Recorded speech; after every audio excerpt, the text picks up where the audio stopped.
supaya kita tuh harus belajar dari bawah sih intinya gitu.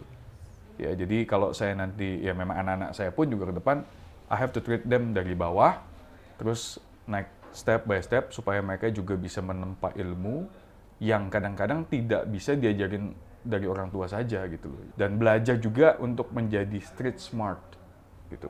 Kebanyakan orang kan academically smart gitu ya, tapi pas penerapan dalam hidup kita, itu nggak semudah itu gitu loh. Karena nggak sama. Yes, life is hard, ya, dan you have to encourage yourself, benar-benar fight bahwa hidup ini tuh penuh dengan perjuangan. Semua ada artinya, so even my name, Jeffrey Chete, kan ada artinya. Iya, relate tetap pokoknya ini cuan aja. Yes, pokoknya cuan-cuan.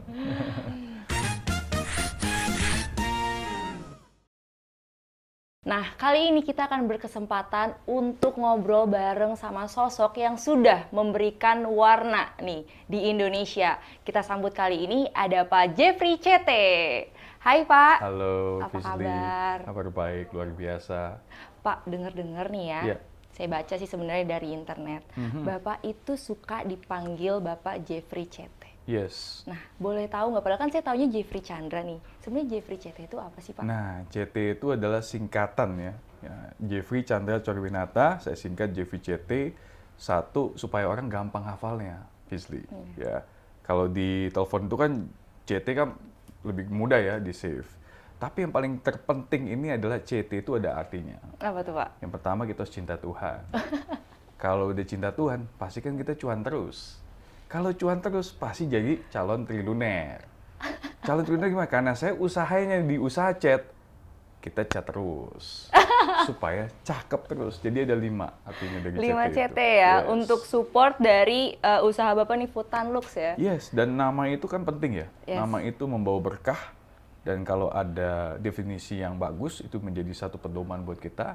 Supaya kita tetap semangat dan terus bangkit dan pokoknya never say die. Harus maju terus. Gitu. Nah, mewarnai Indonesia adalah salah satu tagline yang Bapak gunakan sebenarnya. Aha. Tapi sebelum kita jauh kepada Futanlux-nya sendiri, saya mau tanya nih Pak. Bapak sebagai Presiden Director dari Futanlux. Yep. Ini kan posisi yang tertinggi lah ya di perusahaan untuk mengambil keputusan. Yes, betul. Dengan usia Bapak mungkin sudah belum terlalu tua, bahkan masih awet muda banget nih Pak. Perjalanannya pasti bukan perjalanan yang mudah. Yeah. Dengan pendidikan yang Bapak alami, Bapak lewati, seberapa penting sih sebenarnya mempengaruhi proses Bapak untuk menjadi seorang Presiden Director? Well, it's benar-benar harus work hard banget. Saya tuh bukan dari keluarga yang memang golden spoon, ya, yang hidupnya enak dari kecil, enggak. Jadi memang saya tuh step by step gitu. Dari kecil saya SMP aja udah di Singapura dan tinggal sama guardian, tinggal sama orang, dan di sana pun saya juga belajar untuk usaha gitu loh. Jadi biar punya foundation sebelum kita nerusin perusahaan orang tua ini gitu kan. Jadi saya dulu pernah jualan di pasar malam ya, jualan otak-otak, jualan orange juice, everything I do it myself. Tapi lumayan gitu, maksudnya satu hari saya bisa dapat $50 gitu. Wow. Ya, jadi memang kita suka aja ya dagang gitu kan, walaupun industrinya F&B. Dan terus pas di Australia juga sambil kuliah saya juga kerja di supermarket, kerja di pabrik cat, juga pernah juga pabrik cat gitu. Terus pernah kerja di McDonald gitu ya. To have this experience supaya kita tuh harus belajar dari bawah sih intinya gitu. Ya, jadi kalau saya nanti, ya memang anak-anak saya pun juga ke depan, I have to treat them dari bawah, terus naik step by step supaya mereka juga bisa menempa ilmu yang kadang-kadang tidak bisa diajarin dari orang tua saja gitu loh. You have to get it from the social life, ya kan? It is very important. Dan belajar juga untuk menjadi street smart gitu loh. Kebanyakan orang kan academically smart gitu ya, tapi pas penerapan dalam hidup kita, itu nggak semudah itu gitu loh. Karena nggak sama. Yes, life is hard, ya, dan you have to encourage yourself, benar-benar fight bahwa hidup ini tuh penuh dengan perjuangan. Jadi untuk mendapatkan sekarang sampai di posisi director itu bagi saya cukup sulit ya, tapi dengan perjuangan, dedikasi, dan kita fokus dengan apa yang kita lakukan, ya pasti kita bisa menjadi leader yang baik sih. Gitu. Nah, tadi Bapak ada sempat menyinggung tentang proses Bapak untuk sampai di posisi sekarang itu melalui beberapa proses pendidikan di Singapura. Yeah. Nah, dengar-dengar Bapak tuh tadinya ngambil sekolah itu bukan tentang bisnis, Pak. Oh iya, jadi di Singapura Jadi itu tentang sekolah yang cukup berbeda dengan posisi presiden direktur sekarang. Nah, boleh tuh Pak diceritain. Yeah. Jadi saya pas SMP itu di Singapura pernah ikut ekstrakurikuler militer gitu ya, angkatan darat di sana, dan saya suka gitu dengan army ya, maksudnya dengan militer ini, because it trains us to be tough gitu. Jadi hidup itu kan penuh dengan tantangan, mental ini penting gitu. Kita kalau mindset kita ini gagal, whatever things that you do, mau kamu jadi employees, mau kamu jadi seorang entrepreneur, mau jadi seorang investor, itu kalau ininya nggak kuat, selesai. Contoh kamu investasi misalnya, jadi investor saham, ya. Kalau kamu mau nyetrit, pokoknya terbawa dengan ini kan akhirnya masalah kan, karena ini mindset kan, dan mentalnya itu kena gitu loh. Nah sama juga sebagai karyawan misalnya, diomelin bos dikit, udah ngoceh-ngoceh, udah ngeluh, ya kan mental lagi tuh.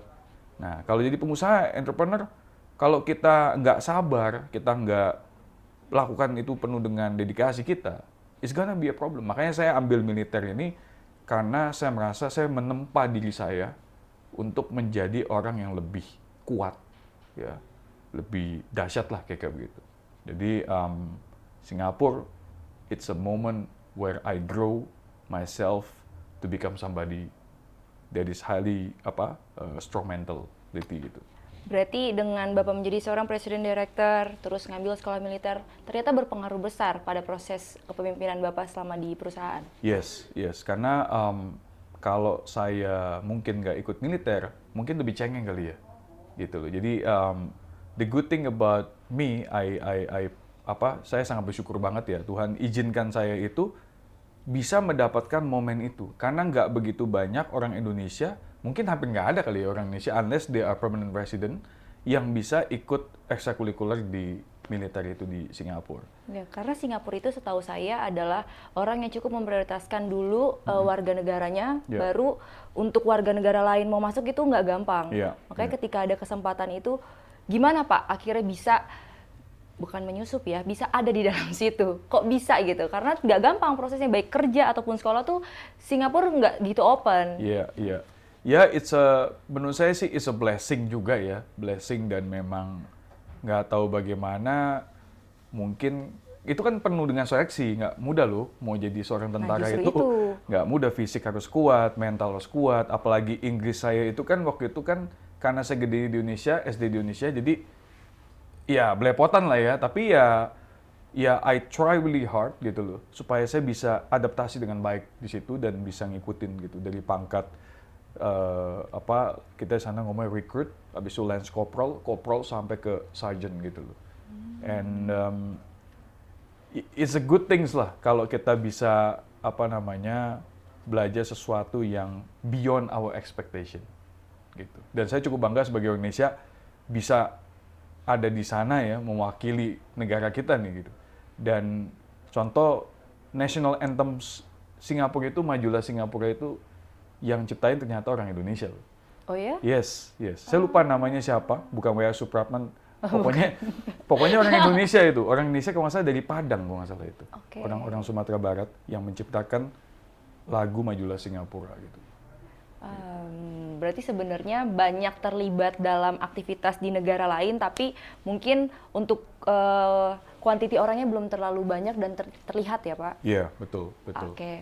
Nah, kita balik lagi ke jabatan Presiden Direktur. Akhirnya kapan Bapak memulai untuk terlibat dalam bisnis di Funtalux? Pada saat saya lulus dari Australia, 2 tahun saya di sana kan sambil kerja ya. Waktu itu masih kerja terakhir itu di supermarket di Australia, di Sydney. Kemudian tahun 2011 ya sekitar 2012, 2015 ya udah di Indonesia waktu itu. Terus kemudian langsung bantu di pabrik. Habis itu kita cek apa yang bisa kita lakukan supaya production kita bisa meningkat. Kemudian SDM kita bisa lebih maju dengan budaya yang baik gitu ya, santun dan disiplin. Kemudian saya juga berpikir bagaimana bisa ada terobosan-terobosan baru, terutama produk yang bisa orang Indonesia ciptakan dan berdampak besar lah buat negara kita ini. Nah, Gitu. kalau jabatan pertama waktu Bapak terjun di Funtalux itu apa, Pak? Mungkin pertama itu bukan jabatan ya, Oke, karena berarti kayak posisi orang magang. divisi. Iya, iya. Posisi Tapi divisi. kalau divisi itu lebih ke saya interest in marketing, sales, and business development gitu. Nah, untuk melanjutkan usaha keluarga ya Funtalux ini ya. Keluarga. Betul. Itu kan pasti sudah ada generasi pertama yang menciptakan achievement contohnya sejauh A gitu. Akhirnya datanglah generasi kedua Ya. untuk membawa perubahan Ya, dan ya. juga mungkin ada hal yang bahkan harus dipelajari juga dari generasi pertama. Iya. Coba dijelasin Pak, kira-kira apa sih yang menjadi tantangan dalam proses menjadi seorang pewaris usaha keluarga? Ya, jadi saya itu dari kecil itu memang udah ditempa keras ya sama orang tua itu harus bisa mandiri, terus juga harus ada legacy. Itu yang paling penting. Itu yang orang tua saya tuh selalu garis bawahi. Whatever things that you do, bisnis itu tuh harus bisa ada legacy dan berkelanjutan terus. Generasi 2, generasi ketiga. Jadi when you are stepping in second generation, you got to think, ini third generation-nya mau apa gitu. Nah akhirnya saya berpikir, oh second generation. First generation sudah fondasinya udah diperkuat ya.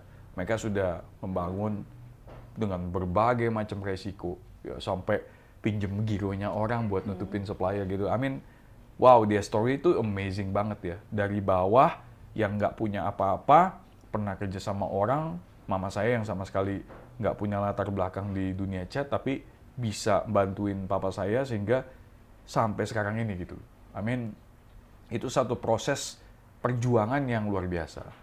Nah, di generasi saya kedua ini, saya melihat kita harus menguatkan produk kita, memasarkan secara national wide. Nah, untuk nanti generasi ketiga, saya udah siapkan mereka lebih fokusnya ke international. Gitu. Oke. Jadi mungkin Southeast Asia. Nah, saat ini bukannya kita tidak pernah ekspor ke luar negeri, sudah pernah. Tapi mungkin belum bisa fokus. Kenapa belum bisa fokus? Karena dunia ekspor itu nggak semudah itu. Indonesia sendiri, I mean, it's already huge market lah. Indonesia itu buat industri cat itu saya rasa setahun itu bisa puluhan triliun udah pasti. I mean, that's a tremendous amount of money yang menurut saya udah bagus lah. Gitu. Apalagi kita menguasai dunia ekspor ya, I mean, it's lebih besar lagi. Jadi saya rasa we will stick and focus on nationwide dulu lah Indonesia ini, gitu sih. Nah, tadi kan ada harapan pada generasi ketiga itu akan going international. Berarti sebagai pemimpin, Bapak sudah mempersiapkan hal-hal yang menjadi unique selling point dari Funtalux dong. Yes, Nah, yes. sebagai pemimpin, apa sih yang membedakan antara Funtalux dengan merek cat lain? Gini, satu pedoman buat saya itu tentunya karena kita ini masuknya sebagai market follower ya. Kita ini bukan market leader di Indonesia ini. Oke. Jadi strateginya berbeda ya. Pasti satunya price concerns juga penting karena pricing bukannya murahan loh. Artinya kita nggak bisa bikin produk yang sangat murah sekali. Sepakat. Maksudnya at least lebih murah daripada market leader 10-20% lah. Itu kan orang masih berpikir ya. Mempertimbangkan. Dan yang membedakan ini juga kita sedang labeling dan terus mempromosikan bangga buatan Indonesia gitu. Jadi kita mau angkat nasionalismenya gitu. Bahwa kalau kita cinta sama Indonesia, kita juga cintai produk-produk Indonesia, Funtalux lokal. Iya, masuk itu. Jadi brand awareness. Yes. Jadi itu yang kita lakukan. Dan saat ini juga Funtalux sebagai awareness terhadap publik, kita juga melakukan CSR gitu. CSR kita mungkin ngecat di bawah kolong jembatan yang memang ada unsur baiknya ya, maksudnya kolong jembatan ini bukan vandalism. Berkontribusi lah untuk yang membutuhkan. Ya, kayak message yang membangun motivasi orang supaya lebih hati-hati di jalan dan lain sebagainya. Dan juga di area-area perkampungan-perkampungan yang membutuhkan cat supaya hidup mereka lebih berwarna-warni, ya kita juga salurkan itu. Terus rumah ibadah juga kayak baik ada masjid, ada gereja, kita juga bantu lah untuk supaya termaintain dengan baik gitu. So Indonesia ini saya kira negara yang banyak culture, banyak agama juga ya. So kalau kita bisa rawat ini dengan baik, saya rasa Indonesia bisa lebih maju dan juga terlihat indah oleh orang asing lah, gitu sih. Tadi kan memang disampaikan bukan menjadi market leader, market follower. Tapi kan pasti market follower itu ada strateginya juga kan Pak? Apa sih yang menjadi produk unggulan Hutanlux yang bikin walaupun market follower tapi tetap harus pilih Hutanlux? Oke. Produk itu kalau cat itu boleh dikatakan semuanya itu mirip-mirip. Nggak ada yang exact berbeda. Artinya tuh spektakuler banget lah gitu ya. Nah saat ini kita lagi memang sudah ada produknya itu cat antivirus, antibakteri dan anti kuman itu buat interior gitu ya. Kalau buat cat eksterior kita ada cat buat gedung yaitu cat eksterior yang mengandung elastomeric sehingga dia juga ada fungsi dari waterproofing gitu. Waterproofing? Ya, jadi begitu banyak cat itu yang buat eksterior terutama itu tidak bisa menutupi retak-retak halus. Iya, sama misalkan kayak ada air kayak ada air gitu jadinya bentuknya di temboknya nggak sih Pak? Iya, itu juga self-cleaning technology yang di dalam formulasi kita juga dimasukkan sehingga airnya itu tidak tidak Rembes. floating di situ gitu loh. Jadi dia akan turun ke bawah. Jadi tampilannya itu lebih ke arah semi gloss. Itu kalau produk eksterior dan saya kira yang lain-lain itu ada juga sih kayak misalnya cat waterproofing yang terbaik kita jenisnya polyurea, cat anti gempa gitu-gitu, cat juga anti panas gitu ya. Tapi itu marketnya mungkin tidak sebesar yang cat dinding yang kita umumnya ya, karena itu rumah di Indonesia ini sangat banyak. Jadi cat interior, tembok, terus plafon, terus juga cat eksterior itu memang yang paling memakan segmen market yang terbesar sih. Jadi kita juga fokus ke sana gitu. Nah, tadi kan kita sudah panjang nih bahas tentang catnya. Sebenarnya nama dari Funtalux ini juga menarik buat saya. Apa sih sebenarnya arti dari Funtalux ini? Nah, itu dia. Funtalux itu, Fu itu artinya tuh rezeki lah. Ya, Fu. Oh, Fu. Fu itu artinya rezeki atau hoki ya. Hoki. Ta itu artinya besar. Lu itu adalah jalan. Jadi Funtalux itu artinya perusahaan yang hoki besar sepanjang jalan. Amazing kan? Semua ada definisinya, semua ada artinya. So even my name, Jeffrey Cete, kan ada artinya. Relate tetap pokoknya ini cuan aja. Yes, pokoknya cuan-cuan. Nah, tadi saya juga sempat scrolling nih dibantu sama tim saya kalau Funtalux itu ada namanya Funtalux Karya. Yes. Di situ sih terlihat ada jasa pengecatan. Iya. Itu bisa dijelaskan lebih? Nah, gini Fizli, kita mau jadi perusahaan itu yang bisa memberkati banyak orang. Oke. Artinya, kita tidak mau menjadi perusahaan tuh yang udah pabrik cat dapat cuan, masa dari jasanya udah dapat cuan lagi sih? Oke. Ya kan? Nah, kita ingin berbagi berkat karena kita lihat pada saat COVID kemarin, begitu banyak mandor-mandor tukang cat, mereka kehilangan pekerjaan, ya kan? Akhirnya apa? Mereka ngeluh, ini saya nggak bisa makan dan lain sebagainya. Ya kita ciptain aja, kita ajak mereka kolaborasi. Karena eranya sekarang ini adalah era kolaborasi. Kita bantulah tukang-tukang cat, kita bantulah mandor-mandor cat, bahkan sampai kontraktor-kontraktor. Ya, yang kita bisa berikan mereka pekerjaan gitu. Dari apa? Dari kita marketing produk kita, misalnya Fizli punya rumah. Yang datang salesnya pabrik. Beda dong sama tukang yang datang ke Fizli gitu. Dari touch-nya, dari cara presentasinya, dari mungkin Fizli juga akan lebih welcoming. Oh ini pabrik nih gitu loh, ya kan? Dan lebih percaya. Kenapa? Karena kita memberikan garansi nih Fizli. 2 in 1 lah istilahnya. Fizly pakai chat kayak kita dapat garansi produk plus garansi jasa juga.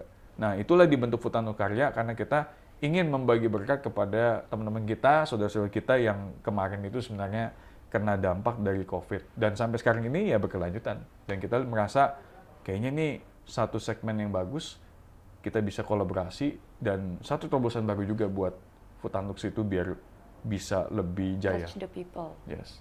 Nah, tadi Bapak ada singgung soal garansi. Nah, Lalu itu sebenarnya garansi seperti apa? Sama dengan Foodtanduk ini tadi sudah memberkati banyak orang, sudah berapa proyek yang akhirnya Ya. terlaksana? Jadi gini, Fizly, kebanyakan di lapangan yang saya pelajarin, karena saya sering ke lapangan, banyak owner-owner itu merasa, aduh saya kecewa loh dengan kontraktor ini, dengan mandor ini, dengan tukang ini. Kenapa? Karena mereka tidak bisa memberikan garansi. Sekali selesai, project udah selesai, udah goodbye. Iya. Iya kan? Ya, ntar alasannya, catnya sih jelek. Ntar, ya macam-macam temboknya lah, whatever it is lah, whatever reasons. Nah, kita ini ingin menjadi perusahaan yang memberikan kualitas pasti. Dan kami garansi. Ya, itu tagline-nya Foodtanduk Karya. Kualitas pasti, kami garansi. Supaya konsumen kita itu, oh berarti dengan Foodtanduk Karya ini saya yakin loh, servis yang profesional dan memberikan jasa pengecatan yang maksimal. Itulah kenapa kita tekankan Foodtanduk Karya ini harus dipertahankan dan bahkan mungkin bisa menjadi rajanya jasa pengecatan di Indonesia. Hopefully. Berarti maksudnya. masih jadi pencetus pertama? Sebenarnya saya nggak tahu di lapangan itu siapa rajanya. Saya sih belum lihat ya ada rajanya. Kalau cat kan ada rajanya nih, Iya. produk ya secara produk. Kalau jasa saya belum melihat ada rajanya. Iya. Misalnya mungkin kita bisa ke depan itu kalau kita fokus dan memang bisa, ini kan karena masih baru ya, nggak mungkin kan baru beberapa tahun jadi market leader atau di rajanya kan is impossible. It takes about maybe 10 years lah untuk benar-benar konsisten dan kita bisa lebih paham terhadap komplainan-komplainan yang ada di masyarakat dan juga memberikan solusi yang terbaik gitu. Nah, tadi membahas dengan solusi yang terbaik, terus memberikan inovasi dengan Foodtanduk Karya, itu kan sebenarnya part dari segmennya marketing kan? Betul. Untuk membuat inovasi Yes, dari Foodtanduk sendiri. Sebenarnya selain dari dua karya tadi, apalagi sih yang menjadi inovasi dari Foodtanduk? Kan Bapak tadi sebagai direkturnya bagian marketing kan terutama, Yeah. benar-benar memang concern sales and marketing. Nah, untuk menjadi informasi bagi para pengusaha nih, calon-calon pengusaha, apalagi sih sebenarnya inovasi yang telah Bapak cetuskan dalam Yeah. proses itu? Karena pas kemarin COVID ya, kita mikir, waduh ini kalau misalnya kita nggak ada terobosan baru, nggak ada produk yang bisa jalan, itu pabrik mau ngapain kan? Akhirnya kita berpikir, kita produksi disinfektan spray. Dan itu terjadi satu lonjakan omset yang luar biasa waktu itu. Namanya Foodtanduk Care. Oke, Gitu. namanya sangat melindungi Iya, ya. Foodtanduk Care. Peduli sekali namanya. Asal mulanya kita produksi itu tadinya mau buat CSR, bagi-bagi Oke. disinfektan spray dan hand sanitizer karena waktu COVID kan itu ini udah kayak benar-benar daily needs ya buat orang gitu ya, udah kayak beras juga nih kan, penting ini. Nah akhirnya pada saat itu orang bilang saya mau beli, ya udah akhirnya kita coba jual, akhirnya kita sempat di booking dengan beberapa perusahaan-perusahaan besar untuk toll manufacturing gitu buat Foodtanduk Care ini. Dan ya puji Tuhan luar biasa sampai sekarang ini kita terus eksis dan terus melakukan pemasaran di marketplace gitu buat Foodtanduk Care sendiri. Nah, ini menarik tadi bahas soal COVID ya. Uh-uh. Bagaimana, kan kalau COVID itu bahkan adanya jualan rumah, Oke. bukan ngebangun rumah. Iya, iya. Nggak akan kalaupun butuh cat ya mungkin 1-2% lah. Iya, iya. Nah, itu bagaimana Foodtanduk survive dengan kondisi COVID kemarin? Apakah PHK banyak orang? Apakah ada yang terjadi pada saat proses itu? Justru ini amazing-nya dan saya bersyukur banget sama Tuhan Yang Maha Esa bahwa pada saat COVID malah shift kita nambah, yang tadinya 1 shift jadi 2 shift. Karena kita beralih dari produksi cat ke Foodtanduk Care ini. Oke. Jadi itu benar-benar Another innovation sebenarnya. another product innovation yang kita juga nggak sangka bisa booming, siapa yang sangka gitu loh. Iya. Dan waktu itu lawan-lawan kita juga nggak banyak. gitu. Ada beberapa merek yang ada yang impor ya kan, ada yang lokalnya nggak banyak waktu itu lawannya. Jadi ya mungkin itu satu momen kita lah, kita bisa terdistribusi juga sampai ke Alfamart, sampai ke S Hardware gitu loh, sampai ke Mitra 10, Depo Bangunan dan beberapa macam traditional Market. retails ya yang stok sampai ke toko-toko baby gitu. I Jadi see. kayak menurut saya ya itu satu momen yang luar biasa ya. Makanya saya bilang inovasi ini penting banget sih. Penting banget. Tapi kita harus ngerti aja momentumnya tepat apa enggak sih. Itu pembelajaran. Perkara tadi momentum, Ya. terus habis itu dari perusahaan cat tiba-tiba mengeluarkan desinfektan, itu kan sebenarnya dua hal yang berbeda Berbeda. ya, berbeda. Bagaimana strateginya Food Tanluk secara corporate untuk introduction ke klien ataupun klien yang baru yang akhirnya pakai jasa-jasanya tadi? Kan disebutnya ada banyak tuh, S Hardware segala macam. Iya. Kan dia pasti lihat dong company profile-nya nih perusahaan cat nih. Kenapa tiba-tiba? Nah. Itu kan ada strateginya dong untuk mereka believe, oh yaudah kita pakai desinfektannya Food Tanluk Care aja. Ya, Fizli, pas waktu itu tuh kayaknya orang itu udah nggak lihat situ lagi. Oke. Lihatnya yang penting punya barang. Sama timing kali ya. Timing waktu itu. Waktu itu memang kita juga amazed juga kok bisa ya, maksudnya orang tuh nggak sampai fully benar-benar careful banget dengan ini. Pokoknya yang penting ada barangnya ya udah orang beli. Dan memang kandungan kita itu kan kalau kita bisa bikin cat, bikin ini mah nggak susah. Gitu. Kita juga bikin sabun juga anyway. Kita ada sabun cuci Oke. tangan, kita juga bikin Carbo Cerave, Food Tanluk Care itu. Iya. Terus kita ada bikin dishwashing liquid, sabun cuci piring, Iya. sampo mobil gitu loh. Jadi semua perbekalan kebutuhan rumah tangga kita produksi Food Tanluk Care. Karena tagline-nya dia stay safe, stay healthy. Oh, oke.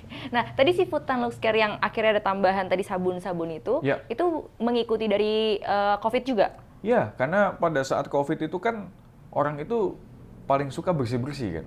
Iya.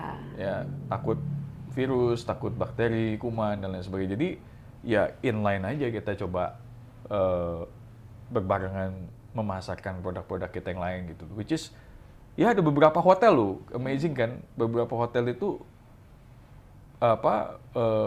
kita supply gitu loh, buat produk-produk sabun cuci tangannya dan lain sebagainya. Gitu. Nah, tadi pasca COVID itu kan pasti banyak perubahan dari sebelum COVID dan akhirnya sesudah COVID. Itu ada terjadi kayak perbedaan nggak sih antara musim-musim itu, Pak?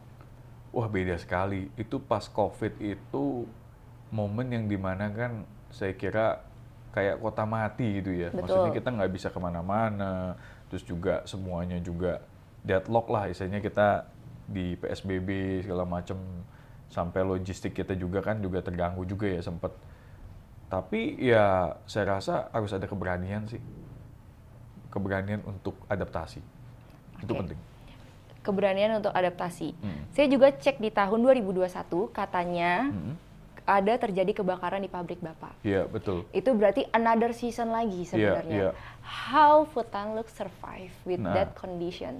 Nah ini dia, ini yang luar biasanya itu kita juga nggak sangka kebakaran itu karena kita overproduction Oke. ya sehingga terjadi short circuit lah kayak gitu ya. Jadi tapi disitulah kita nggak ada yang namanya nangis-nangis, nggak ada yang namanya kita kesel yang sampai stres gitu lah, atau mentally kena gitu nggak ada, karena pada saat kebakaran ini justru kita tuh tadinya mau bangun pabrik, lantainya mau ditambah Oke. rencananya, cuman ya who knows ya, fire ini kan kita juga nggak bisa prediksi kan, ya apalagi kita di dunia chemical, banyak chemical things yang flammable gitu ya. Jadi ya kita pokoknya pada saat kebakaran itu nggak sampai 4 bulan kita udah produksi lagi, gitu loh. Karena pada saat kebakaran itu orang pikir kita sengaja bakar pabrik. Ngapain kita bakar production pabrik? berarti Iya, ya? ngapain kan? Dipikir, oh ini lagi BU nih mungkin ya, mau ngejar sesuatu gitu ya, yang ya mungkin saya nggak perlu sebutkan ya. Ini kan perkataan orang, pemikiran, persepsi orang. Tapi Iya. orang kita lagi dapat orderan banyak kok. Oke. Kita malah utang orderan sama orang ini gitu loh. Nah pada saat itu gimana Pak? Di 4 bulan itu proses produksi, terus karyawannya, apakah ada korban jiwa? Oh, nggak ada atau... sama sekali. Itu amazing-nya. Karena itu posisinya kebakaran itu pas lagi bubar karyawan. Oke. Maksudnya udah pulang gitu loh. Iya. Sekitar jam 5-an ya kalau nggak salah waktu itu. Jam 5-an. Jadi posisinya itu karena ya memang ada short circuit aja lah gitu lah. Oke. Dan berarti produksinya benar-benar berhenti Ya. total dulu sementara. Waktu itu produksi berhenti, tapi karena kita punya lahan gudang di sebelahnya, jadi ini pabrik kita ini sebelahnya itu ada gudang kita juga, yang Oke. kita biasanya sewain ke orang lain, tapi kita pakai gudang ini, jadi tinggal pindah doang. Jadi nggak susah. Isu itu kan Pak, itu sebenarnya biasanya menimbulkan huru-hara antar klien yang pesan cat Bapak kan. Bagaimana sebagai pemimpin Bapak membuat statement yang akhirnya meyakinkan para klien dengan kondisi tersebut? Ya pasti ada pro and cons ya, cuman kita bersyukur sih waktu itu mungkin kalau kita bisa evaluasi 80% mereka mendukung kita untuk terus loyal dan masih ngambil produk kita lah. Yang penting kita memang selama kita dagang ini kan niatnya itu baik ya, niatnya itu memang menjadi berkat buat mereka juga. Contoh orang yang beli barang kita dapat harganya bagus. Kedua, toko-toko atau retailer atau agent kita yang jual dapat profit juga yang bagus. Jadi sih menurut saya nggak ada alasan buat mereka nggak melanjutkan kerjasamanya sih gitu. Yang penting waktu itu kita cepat, jadi nggak ada yang namanya sendi-sendi gitulah, galau-galau begitu, nggak ada itu. Pikirin langsung strateginya, oh masih begini, kita kumpulkan tim, apa aja action-action kita, dan ini harus secepat mungkin. Karena kita mesti produksi dan kita mesti deliver our goods as soon as possible. Gitu aja sih. Nah, terakhir nih Pak, anak muda itu banyak yang takut berbisnis. Ya. Bapak sebagai, walaupun nanti dibilang pewaris keluarga kan, tapi nggak gampang menjalani bisnis itu, apapun bentuknya tidak gampang. Ya. Silakan Bapak berikan tips and trick kepada anak muda untuk berani dan mengambil keputusan dalam berbisnis. Silakan, Pak. Ya, jadi untuk para teman-teman, para calon pebisnis atau mungkin yang masih kerja tapi punya capacity, punya potensi untuk menjadi seorang entrepreneur, saya ajak saudara, Indonesia membutuhkan Anda gitu loh. Karena di sini kita kekurangan seorang entrepreneur, seorang pebisnis. Jangan sampai kita ini jadi budak asing nanti di kemudian hari. Karena mereka ini orang dari luar, investasi di Indonesia itu nggak main-main. Mereka itu punya modal yang sangat kuat. Dari negara mereka juga didukung oleh bank-bank ya, agar investasinya bisa ke negara Indonesia. Karena Indonesia ini adalah negara 4 terbesar di dunia. Dan terus population-nya itu growing. So, market-nya itu sangat bagus di Indonesia. Dan saran saya harus ada keberanian dan dedikasi Anda untuk berani untuk mencari market-nya apa sih Indonesia ini yang kira-kira berpotensi bagus dan bisa long lasting gitu loh. Ya janganlah Indonesia ini cuman kuatnya di sektor yang tidak baik di mata orang. Kalau bisa kita harus menjadi produsen ya, menjadi manufacturing power. Kita jangan sampai kalah dengan negeri Cina juga gitu loh. Kita harus tunjukkan ke mereka we are something dan we are benar-benar tuh punya satu perbedaan industri yang tidak bisa di-copy gitu sih. Jadi back again, have a courage dan cari terus apa yang you are passionate about, maksudnya apa yang Anda itu passion tentang bisnis itu, dan cari solusinya karena Indonesia ini perlu banyak solusi. Negara kita ini banyak masalah, dari kemacetan pun, dari apapun itu, kalau Anda bisa mencari solusinya, you will be somebody, for sure. Wih, Yes. keren. Thank you Pak Jeffrey Siap. sudah meluangkan waktunya. Nah, nanti buat penonton yang butuh solusi cat rumah, Food and Looks aja. Gimana Pak? Iya dong, harus. Food and Spain itu ada tagline-nya. Gimana Pak? Food Buat and Spain, closing. my color, my brand. Thank you. Yeah, thank you.